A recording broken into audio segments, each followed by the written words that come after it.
बताया था कि जो भी मुख्य इसके इम्पोर्टेंट एक्सप्रेशंस होते हैं उसमें हमने आपको एक चार्ट सा बनाया था, इसमें आपको दिखाया था, हमने आपको 7 वो बताए थे और हमने इसमें आपको हमने क्लियर कर दिया था। इस लेसन में से एक और आपका होता है, बहुत ही इम्पोर्टेंट होता है। अगर एग्ज़ाम में आएंगे तो वो इन्हीं 2 में से आएंगे, अदरवाइज़ नहीं आएंगे। अगर आउट भी आता है तो आपको इन्हीं 2 में से लिखना है।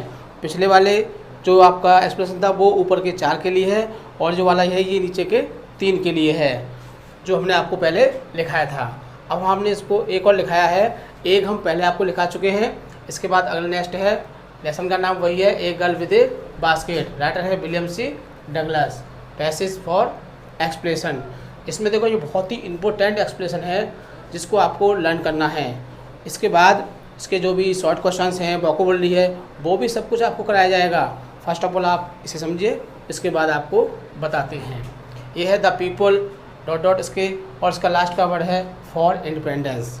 द पीपल में स्लोग होता है और इंडिपेंडेंस। दिस ब्यूटीफुल ये वाला आ जाए तो भी आपको यही वाला लिखना है। फर्स्ट वाला आता है रेफरेंस, सेम जैसा आपने फर्स्ट में है एक्सप्रेस वाला रेफरेंस, सेम उसमें भी आपका यही रहेगा। वही these lines have been taken from the lesson a girl with a basket written by William C Douglas. Next आता है इसका आपका कॉन्टेक्स्ट। कॉन्टेक्स्ट में क्या होता है कि जो पैसेज दिया होता है उस पैसेज का जो मुख्य बिंदु होता है हम उसमें से उसको चूज़ के अपनी भाषा में लिखना होता है, जैसा हमने आपको इसमें लिखा है। देखिए कॉन्टेक्स्ट में, the author was impressed with the little girl of 9। The author means लेखक, वाज इम्प्रेस्ड बहुत ज़्यादा प्रभावित थे, with the little girl of 9 जो 9 साल की लड़की थी उससे लेखक बहुत ज़्यादा प्रभावित थे। The little girl had sense of self respect. उस लड़की के अंदर आत्मसम्मान की भावना थी। सो इसीलिए the author praised the Indian people for their qualities. इसीलिए लेखक ने भारतीय लोगों को उनके गुणों के कारण उनकी प्रशंसा की है। इसमें आपके ये कॉन्टेक्स्ट में ये बात लिखनी होगी। नेक्स्ट आता है आपका एक्सप्लेनेशन। एक्सप्लेनेशन क्या होता है? व्याख्या। मतलब इसका जो पैसेज है हमें उसको अपनी भाषा में लिखना होता है। तो ये पैसेज शुरू होता है उस समय जब लेखक यात्रा कर रहे थे।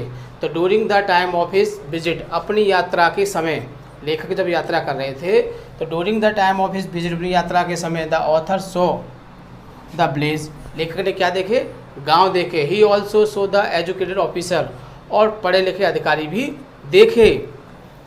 He found of sense of self respect in them, उनके अंदर क्या थी? उनके अंदर भी आत्मसम्मान की भावना थी। Their behaviour was very good, उनका जो व्यवहार था वो बहुत ही बढ़िया था, बहुत ही अच्छा था। दे वर गुड सिटीजन, वे बहुत ही अच्छे नागरिक थे। दे लव्ड फ्रीडम, वे स्वतंत्रता से प्रेम करते थे। The little girl was the symbol of them, और जो छोटी लड़की थी वो इस बात का प्रतीक है, इस बात का चिन्ह है। She was born in dirty and poor places, लड़की का जन्म क्या हुआ था? बहुत ही गरीब और गंदे स्थान पर हुआ था, मतलब बहुत ही गरीबी में पैदा हुई थी।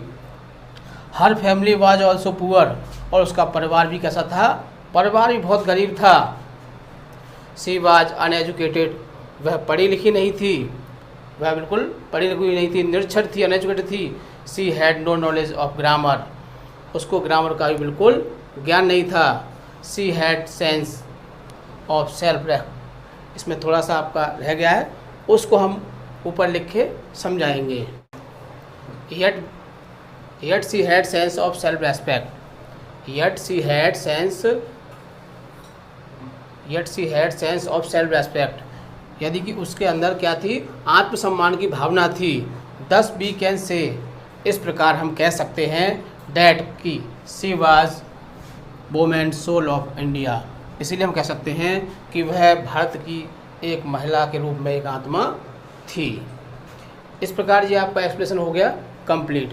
अब नेक्स्ट आपके इसके आते हैं इसमें शॉर्ट क्वेश्चन, और इसमें कुछ वोकैबुलरी भी आती है, उसको हम बाद में क्लियर कराएंगे। आपको बिल्कुल भी चिंता नहीं करनी है, आपको बिल्कुल जो भी इसमें आता है वो सब कुछ आपको कराया जाएगा। इंग्लिश में जो भी चीज़ आती हैं, शॉर्ट क्वेश्चंस हैं, एक्सप्रेशंस हैं, और जितनी भी किताबें हैं वो आपको बहुत ही अच्छी तरह से समझाई जाएंगी, आपके मार्क्स बहुत ही अच्छे आएंगे।